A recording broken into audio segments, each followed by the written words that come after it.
Thanks for joining us again on Family Twist. We're all a little bit giddy today, so I think this is going to be a good one. We've got Kenny, Rikki, and Jules with us, and they host a podcast called Luke, Who Is Your Father? And you'll soon find out why they named their podcast that. Welcome to the show. Thank you. We're so excited to be here. So excited. It almost feels like deja vu for some reason. I know. But I can't put my finger on why. Yep. So you guys have an amazing story, which we know quite a bit about, but our audience doesn't. So who would like to begin, and where do you want to start? I think we usually start with Miss Rikki, just because she has a little bit more of the origin story. Right, the most holistic of the three of us, the most holistic picture, if you will. So we are triplets, separated at birth. I stayed with our birth mother, and Julianne and Kendall were adopted as twins. So that's why we say I have the more holistic picture. So our birth mom found out at 7 months pregnant. She was pregnant with triplets. She was deaf. My dad was 58 years old at the time and not in great health. And they did not have an ideal financial situation. Like, they definitely figured out how to swing it for one baby because she wanted one. But they had not figured out how to swing it for three. So they found out that she was pregnant with triplets at 7 months when she went in for like a routine checkup. She hadn't had very consistent prenatal care up to that point, because she had been inseminated by one doctor and then having prenatal care with another. And this was so unprecedented that it did change policy for both doctors' offices. But yeah, when she went and got measured, they said, "Oh, we need to have an ultrasound. You are measuring at 32 and you're at 28 weeks and you're supposed to be measuring at 28 weeks. And that's when they dropped those big old bombs on her. Wow. Now, it's pretty unusual for when somebody gets inseminated for there to be multiple babies, right? I think today it is almost unheard of. She was 35, so she was having to take fertility drugs. And I think that you have to, regardless, anytime that you're going to do IUI or IVF or freeze embryos or anything like that. But she was given a fertility drug that gave her a 5% chance of having twins. So they weren't especially concerned about it. I need to kind of read up on the policy today because people have been very eager to tell me on TikTok that it's or multiples do not occur frequently with insemination. And I don't know if parents are still permitted to split up multiples anymore. Oh, really? But I'll look into it. Gotcha. Okay. And this is off topic, but multiples are more common with IVF, right? Or I feel like they're more, anyways. Yeah. Moving on. Yeah. I think super uncommon with insemination though. Right. So I thought it was pretty interesting, and Rikki, you can go into this, how your mother decided to split up the babies and her, due diligence in finding the right family to adopt. Yeah, so we'll let Kendall tell this story because it's her favorite, but she was very adamant about not splitting up identicals. But again, her testing just across the board was pretty subpar because they did tell her that there were no identicals. So she was left to get creative to make the choice. And Kendall, do you want to tell us how she did it? Yeah, we actually didn't know this. I think I asked Kathleen when I was, I think, like 17. She was visiting us in Colorado, and I asked her, like, I don't care either way. Like, I have never felt any certain way about this, but like, how did you choose? Because that's like an impossible choice. And she actually said that me and you. Yes. Rikki and I were breech and Julianne was head down. And because we're triplets and we were kind of like sardine packed in there, they said that would not change for the whole pregnancy. We were going to stay in those positions. The whole rest of the pregnancy. Yeah, the rest. The next month, 6 weeks. And then I wiggled around to be head down with Julianne. And so she kind of took that as a sign that like we were meant to be together, and she was going to keep Rikki. So Wow. Yeah. And That is surprise. so crazy, I actually. know. I can't believe that happened. Every time we say it, it gets a little crazier to picture that happening because Yeah. the lady was, out to here. Right. And then as far as picking the family, she had a few families that she had interviewed. And it was a very common theme when she would ask them why they were doing this. And if they were okay having children that were not biologically theirs. Obviously, the mothers were gung-ho. A lot of the times it was because the mother they just couldn't conceive naturally. But the fathers, or soon to be fathers, I guess, several times said, I would prefer to have a baby of my own, and I'm doing this for my wife. And then when she interviewed my parents, oh no, already we always get a little bit teary going over this because my father said, I don't care how I have babies. I just want to be a dad. And so that's how she picked my parents, Tina and Ken, to be the adoptive parents. Very, very cool. Yeah, and that had actually been a long road for them as well. They obviously, my mom was finding out very, very late. They had been going through the adoption process for 7 months. 7 years. 7 years, sorry. Tina had suffered a very serious, violent sexual assault when she was, I think, 16. Yeah. And so her and Ken started to try to have babies right away when they got married. And the doctor told her that she had a better chance of being struck by lightning twice than being able to conceive. The assault had sent her into early menopause. She was already going through menopause at that age. Wow. So they had 2 different adoption candidates over the course of the 7 years. One would not reveal the father, the biological father. So they said, we're at way too big of a risk of him surfacing later, so we don't want to take that risk. And then they were on deck with another girl who, I think she made it to like 7 months, or they were expecting the babies in 2 months. And then she came forward and said that she'd had an abortion, and the adoption agency requested paperwork as proof of that. She could not provide it, and it ended up that she had never been pregnant.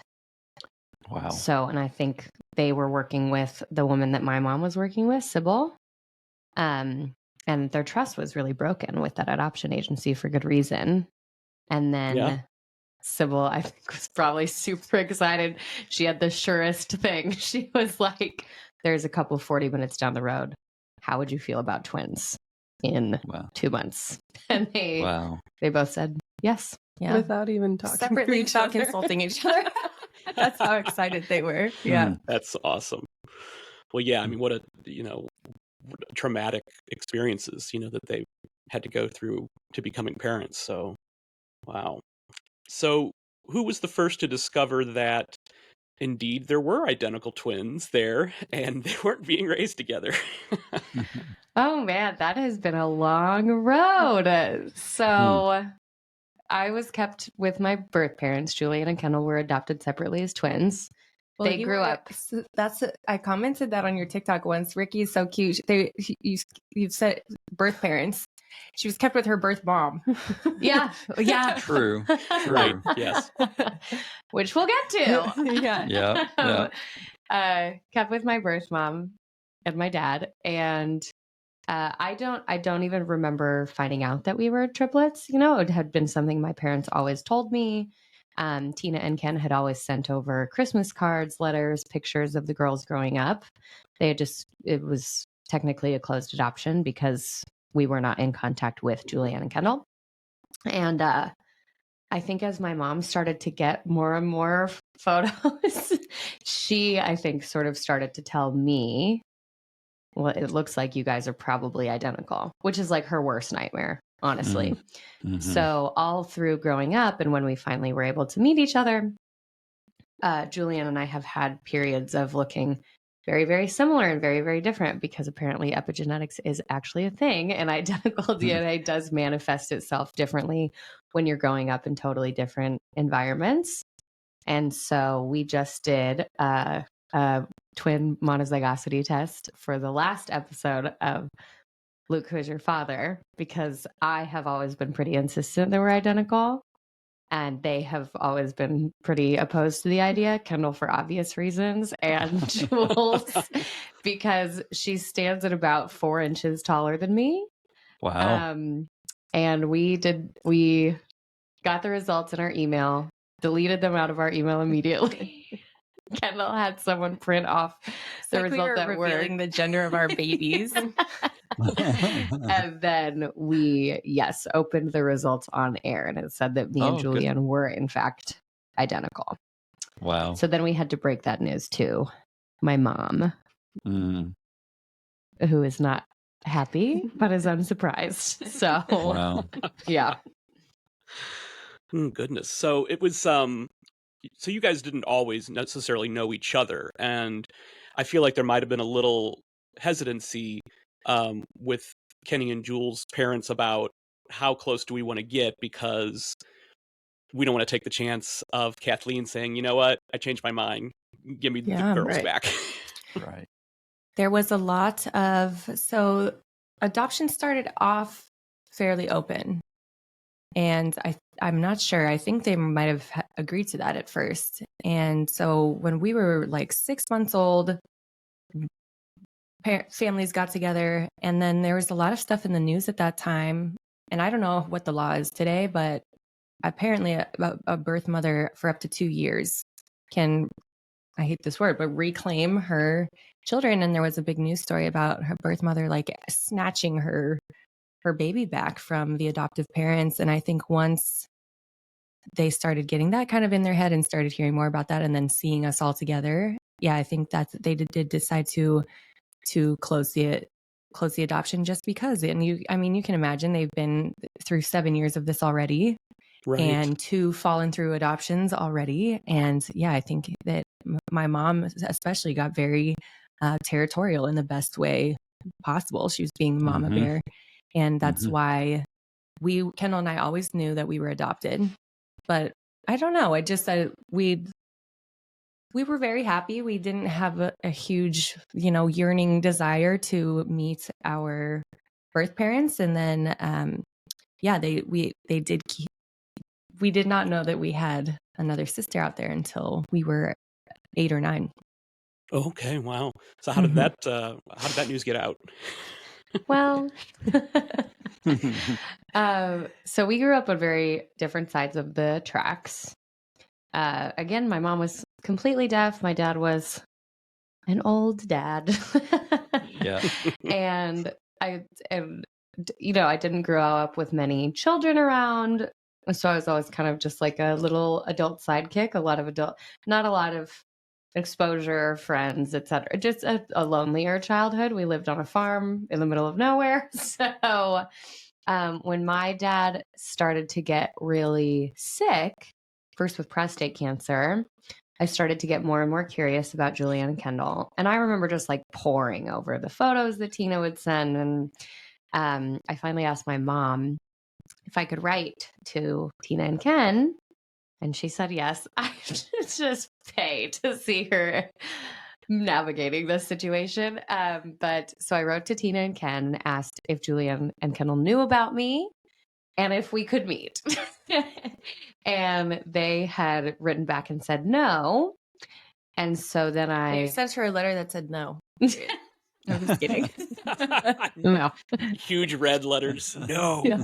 No, they wrote a letter that said that they had chosen not to divulge that up to that point, and it's definitely not something that they would be comfortable with, but they would be more than happy to keep us in the loop as far as what was going on with the girls. And then so I hatched a master plan per usual and had my mom take me to an outlet mall for like back to school shopping that I knew was closer to where Julianne and Kendall lived. just thinking that they would just be in the exact same place at the exact same time, because I thought I could just manifest it out of thin air. And malls. And I thought that you could meet anyone in a mall that was from that place. Yeah. I wrote Josh Hartnett a 21-page fan letter when I was younger, and then made my mom take me to the Mall of America because he was from Minneapolis. So I thought he would just Surely be he would there. be there. Of course he would be. So we are in this outlet mall, and I heard someone say, "Hi, Julianne." And I was like, "Oh my God, it's worked. They're in here." And I turn around, and it was a girl my age talking to me, thinking that I was Julianne. So my mom had to call her mom over and explain that they couldn't say anything ever, that we were triplets separated at birth, that Julian and Kendall did not know about me, that Tina and Ken would probably not be happy about the situation. And that girl never said anything, and neither did her mom. We still don't know who that was to this day. Again, the more and more we tell, terrified. that's what I'm thinking. The more and more we tell this, I'm like, maybe she thought that you were me, and you were just spinning this that everyone was just insane. Just spinning a tall tale for some reason. I mean, bizarre. So my mom wrote Tina and Ken a letter and told them that had happened. And I think that kind of lit a fire underneath them to reveal that sooner rather than later, because they were in danger of the girls finding out from someone who was not them. Right. Yeah. I mean, it's actually kind of surprising that it didn't, come I'm out. shocked. Yeah. I could not be more shocked that both that girl and her mom never said anything to this day. And how old were you then? 8. Oh, you were okay. This was when you were still 8. Okay. Yeah, 7 After or 8, you wrote yeah. the letter. Yeah. After you got the no letter, and then my next plan is let's go to the mall. Bulldozing a path forward for myself. Precocious little 8-year-old. So, how did your parents tell you? It was on New Year's, and they kind of took us. We have this cowboy chair that my dad would always read to us on. They took us over to the cowboy chair, and they were like, "We have a gift to give you that cannot be unwrapped." And they showed us a picture of Rikki, and they told us, you have another sister. She lives 40 minutes away, and how do you guys feel about this? And it was crazy because the photo looked exactly like Julianne. It was so bizarre just seeing but different clothes and different haircut and that kind of stuff. So it was just clearly way cuter. Yes. Oh. Way cuter and more fashionable than us. We were still in the mom is dressing us matching phase. But yeah. And then I guess they took us separately, and my dad talked to Julianne and my mom talked to me, and she was like, "How do you feel?" And I was like, this little nerd. I was like, "I'm unique." And then Julianne. I said it felt like I was looking in a mirror. Yeah. Because it was very jarring to see someone that looked literally exactly like me, but that I knew was not me. So, right. Yeah. Was part of that story, did you realize right then that your biological mother was the person that Rikki was with? Did they explain that as part I'm sure, of the... Yeah. Oh, as opposed to me also being adopted? Yeah. Right. I'm sure I'm sure they told us at that point. They probably told us the whole story that that she was deaf and kind of everything that led up to that. Because up until then, it wasn't ever they very much made it clear that if we ever did want to find our biological mother, that they would help us to do that. I think they wanted to make us feel like we had that option, even though they were in they already knew her. Right. But they had her address. Yeah. Yeah. But yeah. Well, I think that was important because it gave you both as children sort of control over that situation, Right. Yeah. Where you felt probably comfortable because of that. I think that was a really smart move. Yeah. And how quickly did you say that you wanted to meet Rikki? Took a while. I think Kendall and I, and it, as we've kind of dug this stuff up, we've unearthed some things about ourselves and how we were feeling at that time. And Kendall and I grew up as the twins. We always had a little sidekick. Rikki is really, really good at making and keeping really good friends to this day. And we think that's because she did grow up as an only child and didn't have a lot of people around, whereas Kendall and I always had each other. And I think we were very much so in our little kind of bubble. So we did not have the same longing that Rikki did to all be together. So it took us a few years, and there was this kind of series of events that led to that. Rikki's dad kept getting sicker and sicker. And I think that's when Kathleen was kind of losing hope just in general, and hope that we would ever meet her. And then when he had a few days left, she had written and said that he was really, really sick. And, this will be kind of our last try at this. And that's when my dad wrote Kathleen back. Oh, Lordy. And he had also been diagnosed with cancer at that time, but it was not, to our knowledge, very severe. So he said, the girls might not be ready for this, but sometimes we have to do things that we're not ready for. And if Rikki is about to lose her dad, we feel like she should at least gain her sisters. And that, they would start kind of putting things in motion to have us meet. And then I ended up writing Rikki a letter for our birthday or something. And I said, we're ready to meet you. Here's my dad's cell phone. Give him a call. Please call to make arrangements. Yes, please call to make arrangements. And also what was happening at that time was because my dad had passed away, and we had been pen pals up to that moment. So Tina and Ken told the girls about me, and then we had become pen pals. And as my dad passed away, like I said, we lived on a big farm, and my mom was just having to upkeep this entire thing by herself. And it was like it was not in a nice place. Like, Wow. Just a dreary, low income situation. And my dad was a protected veteran. So she knew that we were about to actually have any sort of money to do anything, if it would be okay if we moved to Missouri to be closer to her parents. And so she didn't have to take care of this farm on her own anymore. And so that is when we arranged to meet, because we were going to be moving out of state. So, Right. Yeah. So kind of bittersweet, really. I mean, meeting for the first time and then, bye, Rikki. Yeah, that is kind of sad. Yeah. Yeah, it was pretty. From the letters that I wrote at the time, it seemed pretty torturous. Yeah. I'm not to put down letter writing, because I think it's become like a lost art, but was there not a phone on the farm when there was a lot of letter writing with the parents?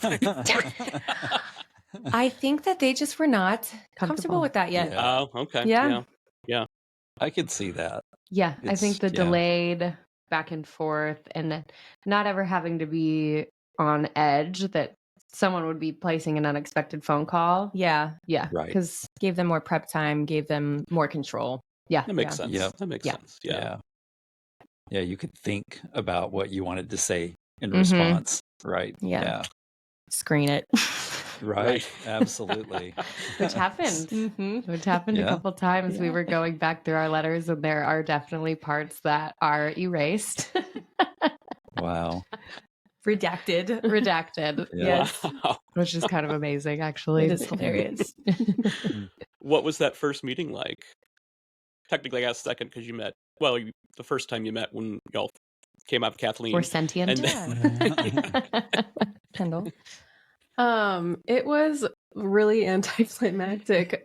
We went, there was this big buildup. We decided to meet at A mall.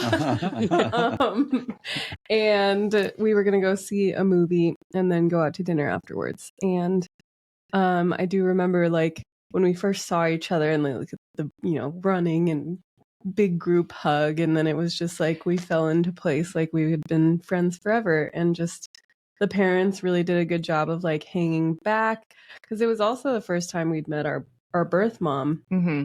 But they in no way wanted it to be about that. They wanted it to be about us meeting our sister. So they kind of just like hung back and just let us do our own thing, gave us some money to go to Claire's and buy Some lip gloss, because that was all very. We're aging us horribly. Some Gen Zers have to be listening to this being like, what is a mall? And why What's a were you there all the time? Yeah. And then we went and saw the cinematic masterpiece that is Daredevil, with Ben Affleck and Jennifer Garner. And then we went and saw, we went to Old Chicago's, got pizza. Oh, Yeah, cool. It was very super comfortable. Like Kendall said, very anticlimactic, but it was a huge deal for the parents, both sides. Kathleen, and there's a lot of controversy when we talk about this on our podcast and on social media, and people are, the number one comment is, how could you give up 2 babies and keep one? And it's a little bit judgmental. People, have a kind of short-mindedness when it comes to that. But Kathleen was really struggling with that. And we didn't know how much until we read these letters back. She was really, really torn up about that decision that she had to make, and almost made it seem like if she could go back, she would not do it because it was so hard. And then, my parents had been so nervous about us having that kind of biological pull towards Kathleen or to Rikki, and thinking that we would just up and leave if we, had met them. But what that meeting resulted in is Kathleen coming to peace with her decision because she saw that we were loved and that we were in a good family and that we were okay and we were happy. And then my parents, we went home with them and we were so excited to have met Rikki, but very much so we're still happy in our family situation. So it brought a lot of peace to the parents. Excellent. Yeah. What part of Missouri did you move to, Rikki? Oh yeah, we have the Arkansas connection. That's right. Well, I'm from Missouri. Corey's from Missouri. I'm from Arkansas. Yes, so, yes. Yeah. I don't admit this very often. I don't really. I get a little vague about both where I lived in Colorado and Missouri. We moved to, Neosho, Missouri, in the Diamond, Missouri school district, unfortunately. So yes, I love Arkansas. Have spent a lot of time in Fayetteville and Bentonville, and I used to want to get married at the Glass Chapel. Oh yeah, that's a thing. But yes, moved to, what is that, Southeast Missouri, I guess. Did not have a good time. But so that is when the girls' parents actually really took over, or stepped in, not took over, as I was living with my mom as a single mom, and we finally had like a nice big house to run around, and it was definitely a better situation geographically and financially at that time. But that's when I started to go visit Julianne and Kendall every summer, and their parents really opened their doors to me. I had a lot of coming of age experiences. Their dad taught me how to drive.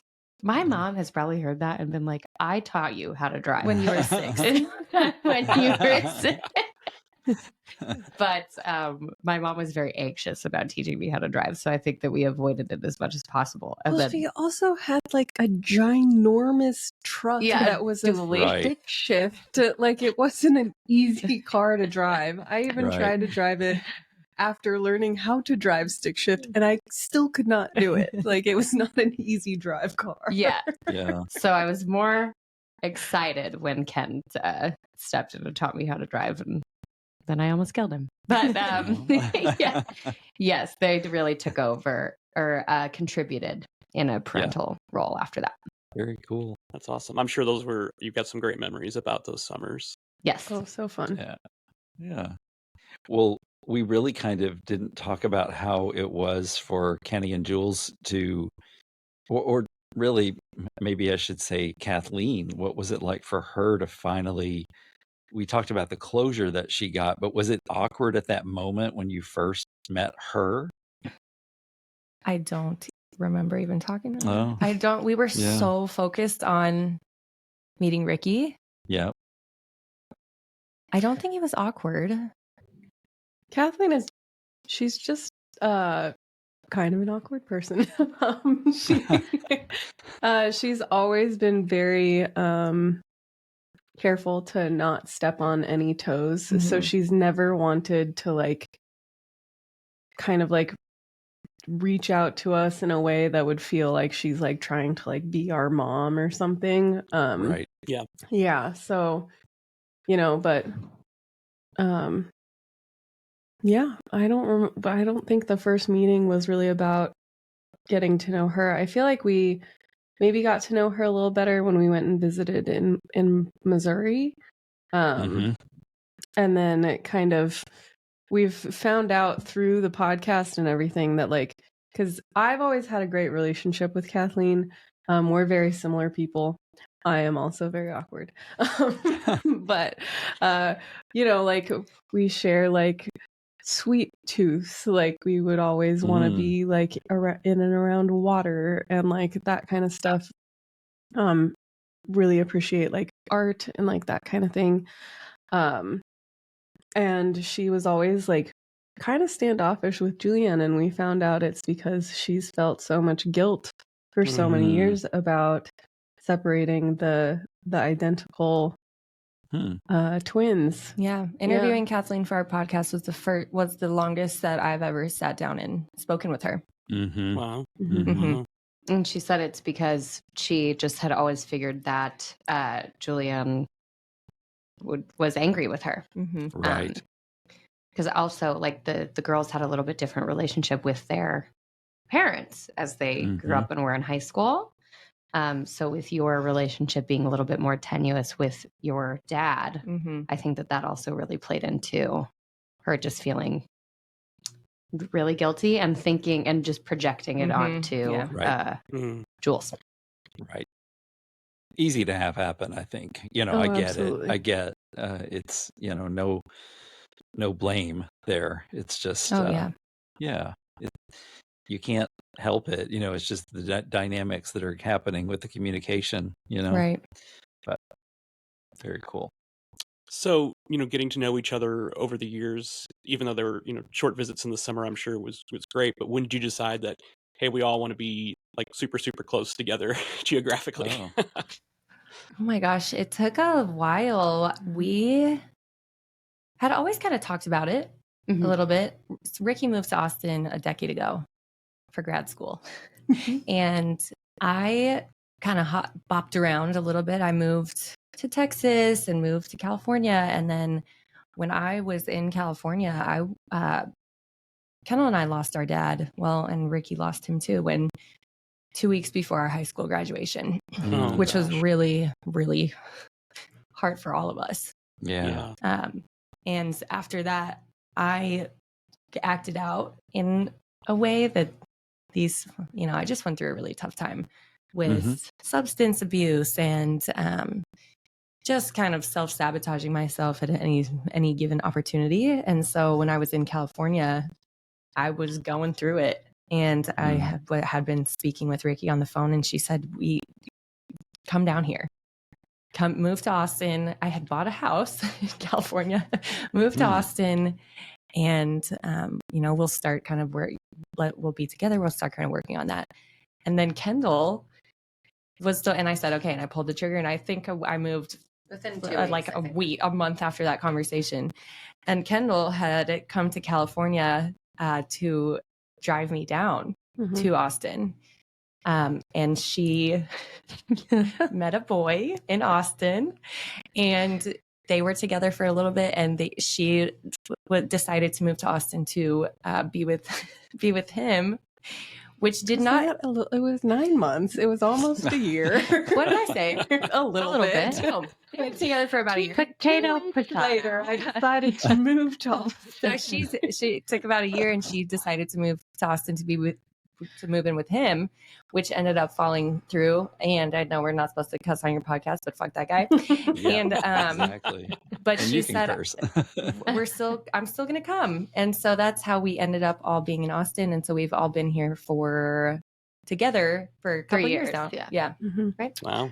That's Yeah, so cool. because I had also bopped around. I moved from Colorado to California to live with Julianne for like 10 months.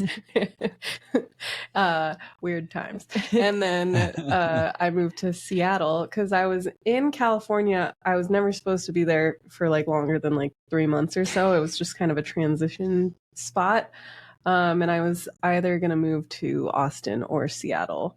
Cool. And my aunt and uncle from Seattle were just like, you can come live with us. Like, Wow. you live on a lake? Hell yeah, I love Seattle. Let's do it. And then, yeah, I ended up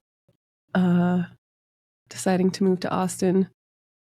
Homeboy broke up with me a month before I moved. After they had signed their lease. After we signed a lease. Wow. And Wow. yeah, What a that was really douche. fun. Yeah. But Yeah. wouldn't change it for the world. Yeah. Yeah. I know. I love, Corey and I have been out here for 5 years now, and it is amazing to get to live. I live near 2 of my half siblings. I have 6, but 2 is is the most I could have in one spot, right? So it's, and my Probably a dad. good call. Yeah, and my dad is here, so that's nice too.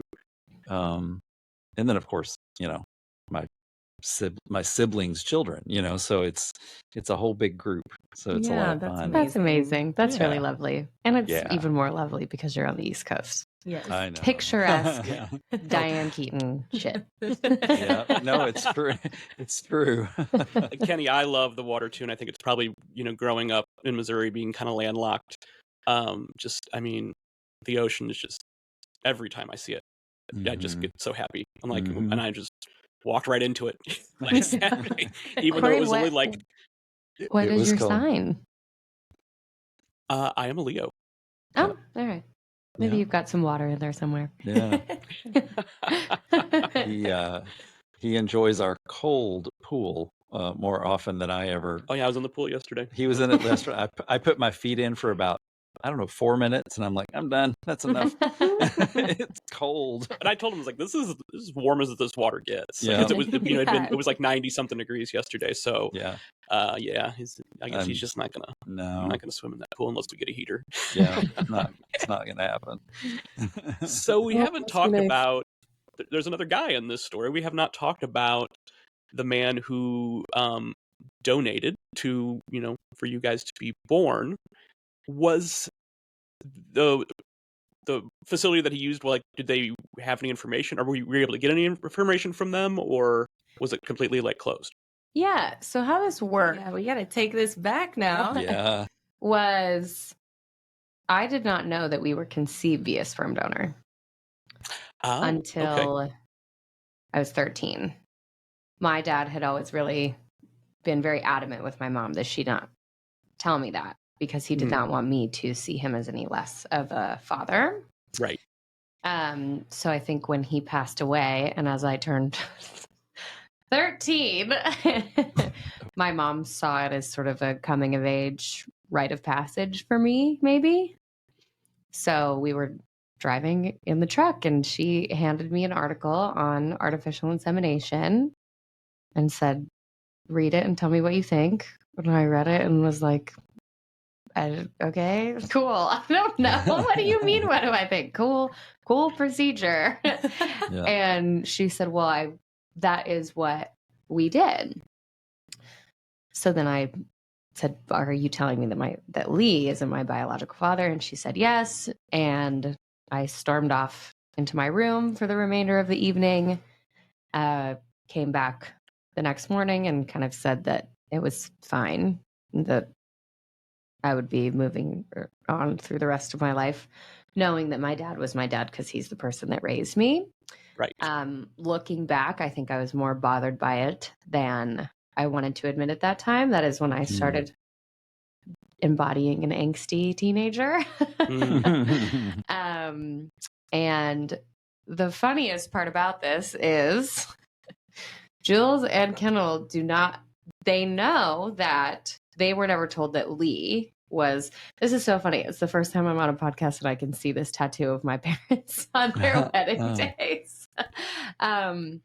They were never told that Lee was their biological father, because then that would be a whole nother layer to peel back, because he was obviously not going to be with us for very long. Right. And we don't remember ever having a conversation about this when I found out.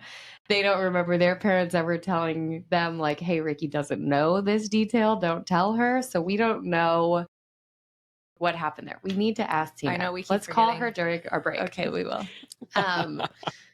So I didn't show a lot of interest in it until we got older. And I think when I was 18 and moving out, my mom gave me all of the sperm donor paperwork. He had donated anonymously, but, there's a huge packet of all the biological data on him and each family member. And he had to fill out like a whole sweet questionnaire. His answers were so sweet and hilarious. And then as I was living in Austin, and all of us just kept having just being crazy, having bad relationships with men, terrible things happening to us, I was like, I'm just going to do a DNA test. Like, I'm very curious about where we came from, why we are the way that we are. I need to just find something. So did a DNA test through Ancestry DNA. Sponsor Kendall and Corey. Yes. True. And then got the results back. We did find out then that we had a half sister that was on Ancestry DNA. Reached out to her. She knew that she had been conceived via artificial insemination. It was really not that big of a deal for it. We were old enough at that point where it wasn't like, let's get to know each other. Right. We just kind of exchanged Instagrams and still follow each other today. And it's fun to see the similarities there. But it took about 2 years for someone to reach out on Ancestry DNA, a new match, and say, we have a really high DNA match percentage, and I cannot figure out why. I'm really all about this life, how some people are very into genealogy. Yeah. These are my parents. These are my grandparents. What is your take, basically? And I thought that this was another sibling, another half sibling. And I was like, well, they're an adult reaching out, so I guess I should just be as straightforward as possible. And I said, well, the connection that we share on this site is my half sister. We were conceived via the same sperm donor. I saw that this person was an identical twin. So I said, I'm a triplet, so it's possible that multiples run in the sperm donor's family. And then I didn't hear back from them. And I was like, oh no, I ruined their life. But then a year after that, so this past December, I was leafing through those papers at the request of my fiance, who was like, why are we not doing... I think Rikki got engaged since the last time we spoke to you guys. Oh, congratulations, Rikki. I did notice your ring. See, it's fortuitous that we had technical difficulties last time, because we just say congrats. That's so cool. Thank you so much. We haven't gotten our invite in the mail yet. So that's because it's a long way up. We're about to enjoy a nice, long, relaxing engagement. Good. It will come. You better be prepared for it to come now, because you said that, because we're having a looser soiree where it doesn't matter so much how many people are there. No, she just wants to give me and Julianne enough time to not mess up her bridal shower. Right. Yeah. So Colin had asked you to go through those papers. Yes. So he asked me to go through the papers. And that is when I saw that our biological father's sister was an identical twin. And I was like, hold on a second. So I got back onto Ancestry DNA and said to this woman, Jenny, I said, I'm sorry I'm sorry I'm reaching back out after a year, but I'm just going through our sperm donor's paperwork, and I see that his aunt is an identical twin, or his mom is an identical twin also, obviously. Do you have a nephew that was born in this year, went to this college, studied this in school? And she just replied almost immediately and said, yes, and then signed off, your great Aunt Jenny. Oh. And I was like, wait, come back. So I sent her like a slew of messages that day, just being like, wait, do you have any more information? Ba-da-da-da-da. And she didn't answer it. I thought, well, I do think that she knew about, I think that she had put this together and was just waiting for me to unravel the mystery. I think she really liked that element of it, actually. But and I thought that she wasn't responding because she didn't want to respond. It turns out she's like 87 and was on a computer. So I'm sure she just got off of the computer. She left the library. Is that what you're saying? So then the next day, that's when we really laid everything out and said, we're going to figure this out today. Wow. So we found an obituary for like my great grandma or something and just traced down the whole line to identify like what we thought would be the appropriate line of children. And then looked up every single one of them, everything we could find about them. Their names were all very nondescript, besides one who was Roman Stonebridge. Names have been changed for anonymity's sake. And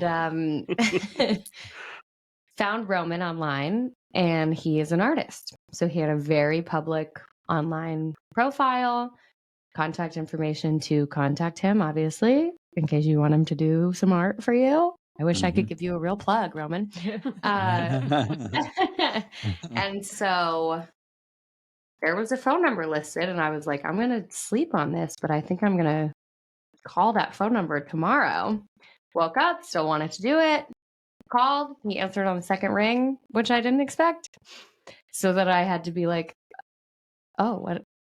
I didn't plan what I was going to say here. And I said, is this Roman? He said, yes. And I said, do you have a second? And he was like, it depends on what you need.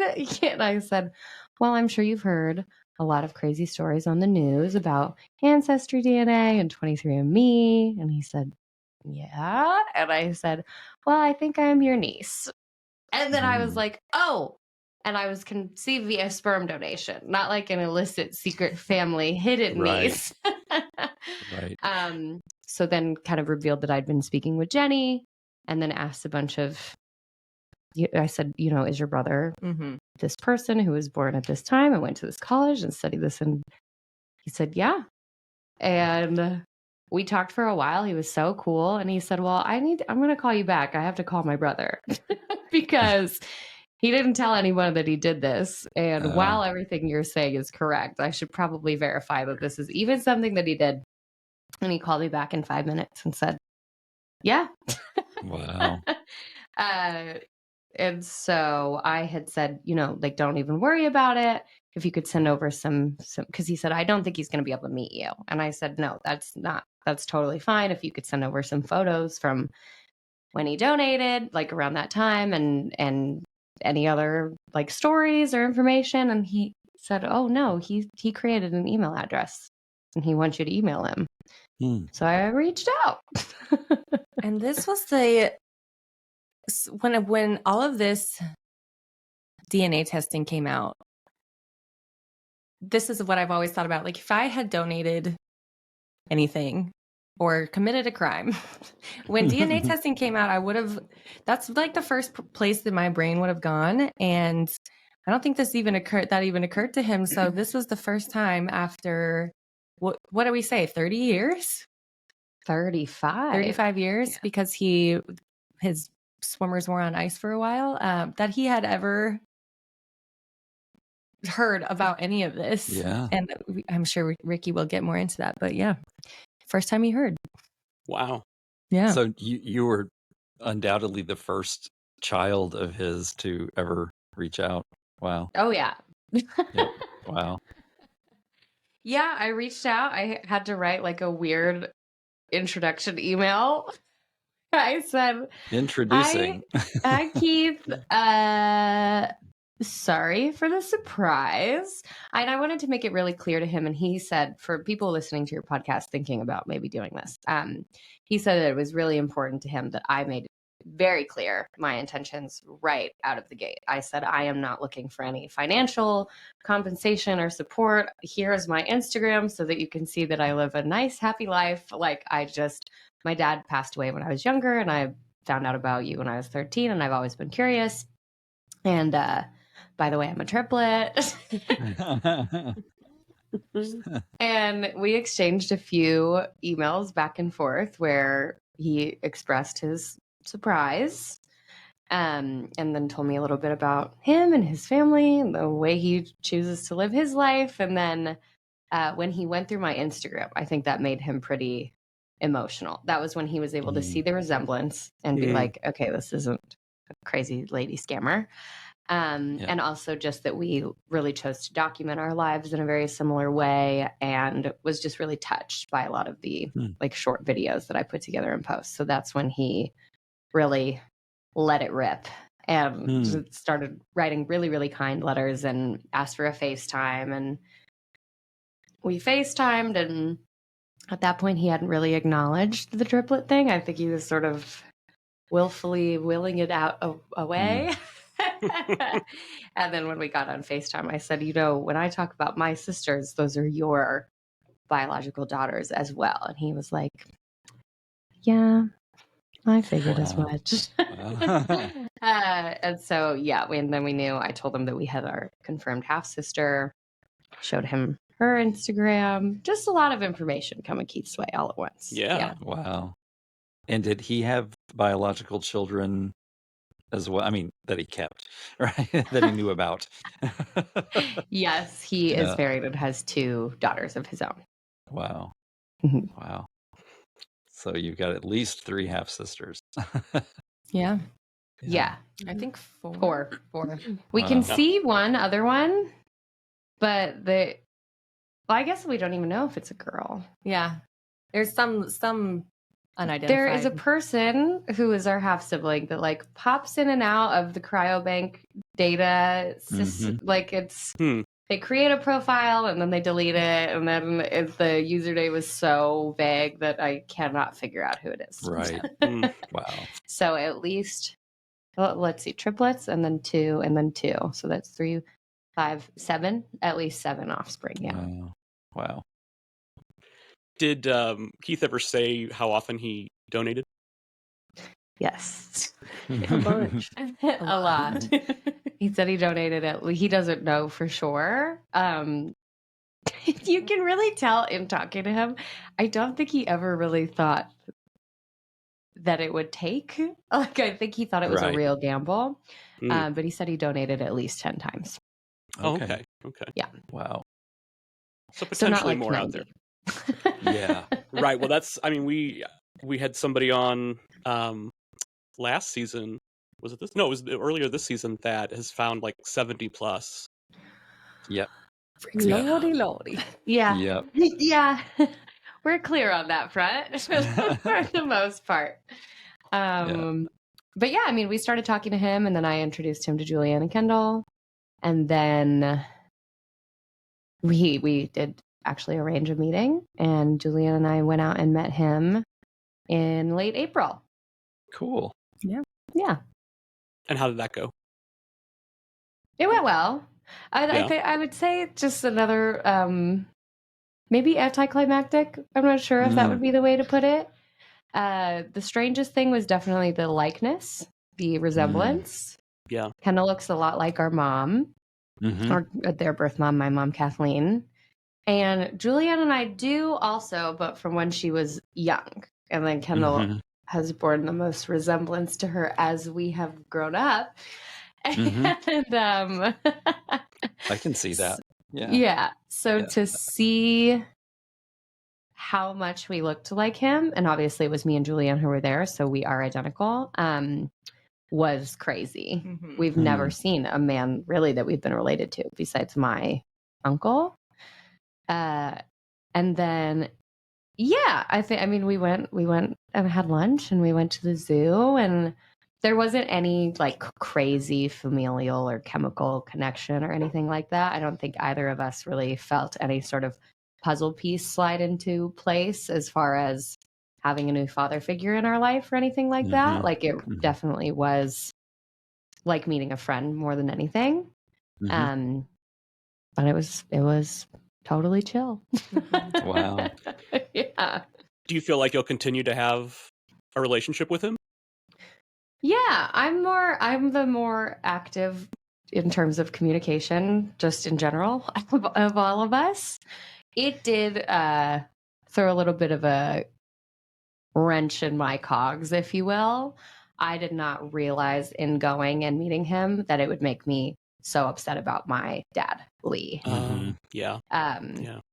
So I have just been a little bit more, kept things a little closer to the chest since then. To the chest, to the vest. Vest, yeah. Vest. Someone says it on purpose incorrectly on a podcast that I listen to, and it has damaged me irreparably. I've kept things a little bit more close to the vest and just had to really take the time to, because my dad passed away when I was so young, I think, grieve him for the first time, because during that meeting I was like, well, I really wish that this was my dad. You know what I mean? I really wish that Lee was here. So that was difficult. And I think, I'm sure communication will persist. I would anticipate it being, I don't know though, like it could be such an ebb and a flow. Yeah. He just wished us all happy birthday and sent us a nice gift card. And I'm sure it'll be holidays and keeping in touch, but I don't think anything.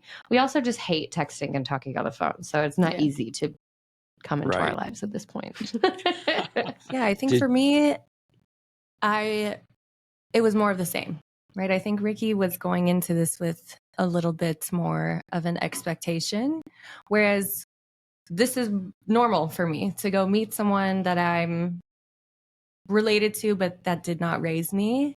So I think for me, it was just more of that feeling like it would be meeting Kathleen.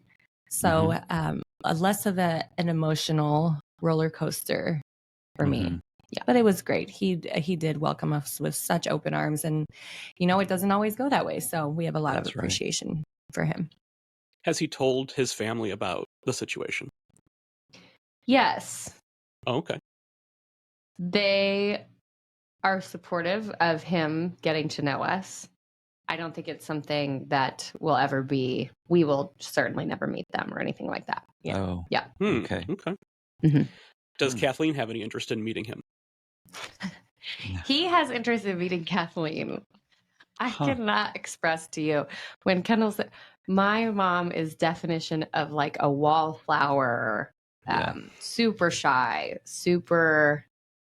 The more that I think, very introverted, very self-conscious, I think the more that I think about her as we have done the podcast and gotten to know more about her and the feedback that we get, I think that my mom thinks that, I think that she thinks her defining characteristic is that she's a woman who gave up her children. So she's not like a really confident person in that way. She tends to stay close to home, keep people close. So I think that she would, but she's definitely not traveling to do it. She's not going out of her way. Yeah. Right. And, but they were both very interested to see photos of each other and be like, oh, we made babies. Yeah. Yeah. Well, it sounds like there might be an event coming up that they might both attend, right? Wow. Corey's just going to throw that out there. Yeah. Corey putting me on the spot. I have a massive, massive friend group. And my fiance, Colin, went to military boarding school and went to West Point. And so he has a massive, massive friend group. And my parents, or my mom and my stepdad, are very religious. So we are keeping friends and family gathering separate. Oh, okay. And we will probably keep it very, very teensy tiny. Gotcha. Okay. Yeah. Honored. Yeah. She's a politician, people. That's right. Hey, diplomacy matters, Absolutely. Well, again, this has just been fantastic. We love you guys. You're so just great. I mean, it's just so fun to talk to you and look at you and see the similarities and kudos for doing the podcast. And you're going to do another season, right? Oh yeah. We are. We have already started recording for season 2. We hope to have you guys on it. In fact, I would love to get that Scheduled after this. Absolutely. But yeah, so for the first season, we told our story, which was Exhausting.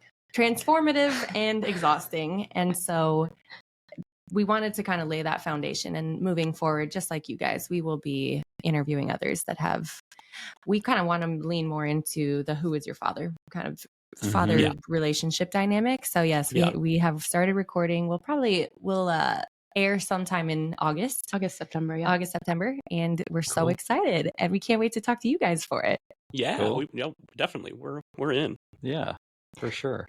And we think that you're so lovely as well. We really feel very comfortable. Such a kinship with you. Mm-hmm. You can come to the family or the friends gathering. Thank you. I've been looking for an excuse to go to Austin anyway. I've got a really good friend that lives there. And it will be in December. So it won't be 100, not this December, just December.